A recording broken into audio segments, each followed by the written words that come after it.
हम आज जो संस्कृत का जो पेपर हुआ था एस्टेट, उसमें जो 15 नंबर की हिंदी आई थी उन प्रश्नों पर चर्चा करेंगे।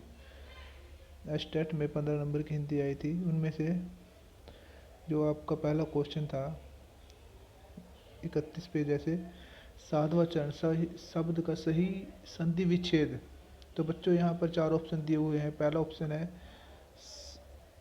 साधु साधु प्लस आचरण, दूसरा है साध प्लस आचरण, तीसरा साधु प्लस आचरण और चौथा है साधु प्लस आचरण।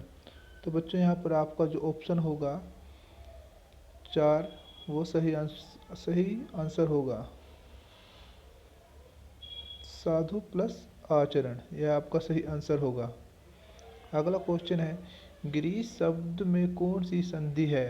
तो बच्चों यहाँ पर 4 ऑप्शन दिए हुए हैं। पहला ऑप्शन है दीर्घ प्लस दीर्घ स्वर संधि, गुण स्वर संधि, यण स्वर संधि और व्यंजन स्वर संधि। तो बच्चों यहाँ पर आपका ऑप्शन होगा फर्स्ट, जैसे कि दीर्घ स्वर संधि, जो गिरी प्लस ईश, गिरीश। यहाँ पर इसका फर्स्ट ऑप्शन आपका सही आंसर होगा। अगला क्वेश्चन है विलोम की दृष्टि से असंगत विकल्प चुनिए। यहाँ पर 4 ऑप्शन दिए हुए हैं, ग्रस्त, मुक्त, व्यष्टि समष्टि, आविर्भाव आवर्भाव आविर्भाव तिरोभूत और चौथा है अर्वाचीन प्राचीन। तो बच्चों यहाँ पर आपको ऑप्शन 3 सही होगा, आविर्भाव तिरोभूत।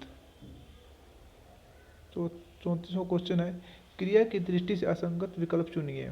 जैसे कि पहला ऑप्शन है, यहाँ पर 4 ऑप्शन दिए हुए हैं। पहला ऑप्शन है रमेश पत्थर लिखवाता है, प्रेरणार्थक हाँ लिखवाता है, यहाँ पर प्रेरणार्थक क्रिया है। दूसरा बालक छत पर खड़ा है, आकर्मक क्रिया है।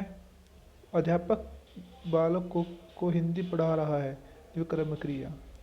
और चौथा है प्रणीता जोर जोर से हंस रही है।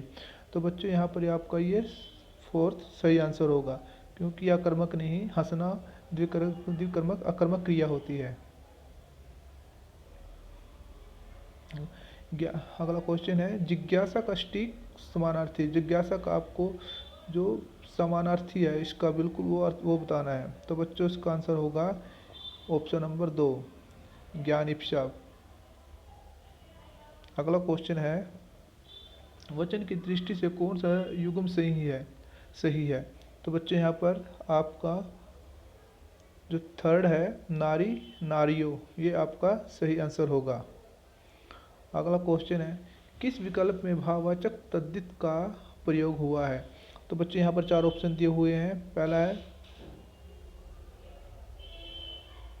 बुलावा, चचेरा, सौजन्य, लखेरा। तो बच्चों आपका जो ऑप्शन होगा यहाँ पर सौजन्य सही आंसर होगा। अगला क्वेश्चन है किस विकल्प में परिणामवाचक विशेषण का प्रयोग हुआ है।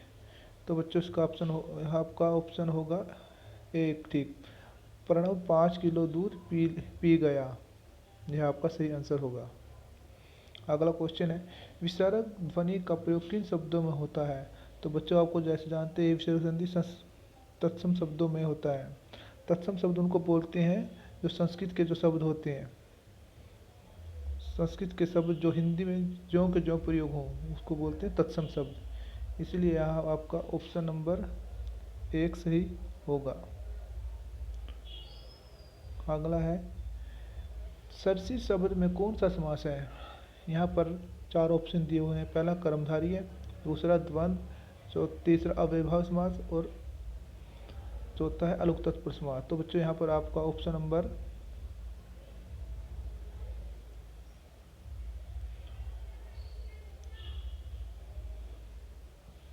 4 सही होगा, अलुक तत्पुरुष समास।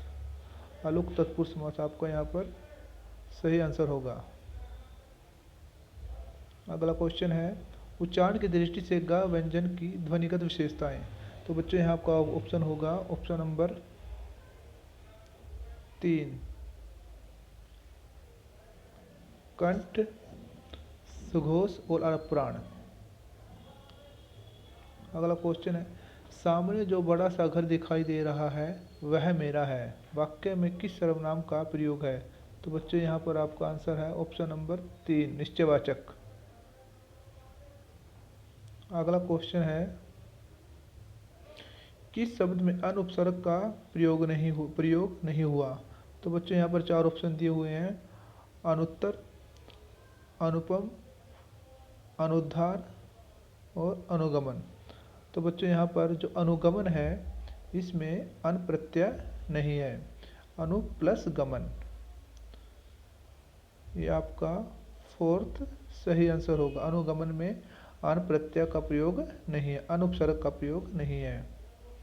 अगला क्वेश्चन है, जाह्नवी शब्द का पर्याय, जाह्नवी बोलते हैं गंगा को, तो यहाँ पर जो मंदाकिनी है वो इसका पर्यायवाची शब्द है जाह्नवी का, इसलिए आपका ऑप्शन नंबर 1 सही होगा।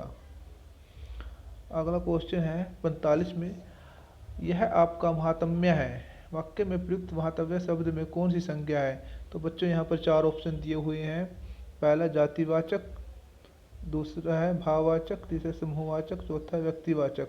तो बच्चों यहाँ पर आपका ऑप्शन नंबर 2 ठीक होगा, भाववाचक संज्ञा है ये महात्म्य।